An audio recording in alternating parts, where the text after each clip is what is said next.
I'm from here in West Akron, and just over the years, it's getting worse and worse. Violence on the rise in Akron. In just the last 10 days, 6 people have been murdered, 8 kids have been shot. And on top of all that, the city's seen several other victims robbed at gunpoint this month. So today, the police chief and the mayor actually stood shoulder to shoulder with community leaders to say enough is enough. There's a brazenness that just didn't appear in the past that we have to address as a community and as a police department. Police announced arrest warrants for 3 people in that rash of murders, but they're not done yet. News 5's Amanda Van Allen shows us their plan to clean up the streets and how they don't have to do it alone. We're here on Copley Road, and police here in Akron say this is one of the most violent parts of the city. Now, in addition to stepping up patrols here, there are also community members who are trying to stop the violence in their own ways. It really does take a village to raise a child. Well, you got to keep giving them something constructive no matter what. And the volunteer coaches for the West Griffin Pee Wee Football League in Akron take their responsibilities very seriously.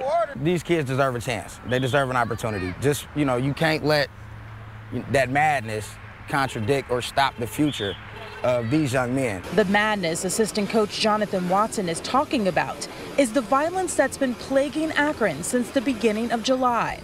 6 people have been killed. The most recent victim, 15-year-old Tyron Phelps. 2 other kids were also shot Sunday night, and one of them is Watson's nephew. I spoke to my brother earlier. He made it out of surgery. He's in stable condition. Akron's leaders came together Monday to speak out against the violence and the brazenness of the attackers and ensure the community that this just isn't a job for the police. If you are a parent and your son has on his Facebook page a picture of him holding a firearm, or if that 13-year-old is throwing up gang signs, those are indicators that you are going to be in trouble, that kid is going to be in trouble, and we need to start addressing those issues. Watson says the violence makes him want to work harder to save these kids from enduring the same pain. The streets lead to jail or death.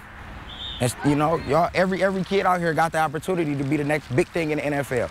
And for me to actually be part of that, it's the best feeling in the world. Now, Akron's mayor says for the last 8 months, they've been working on what he calls a youth violence reduction plan.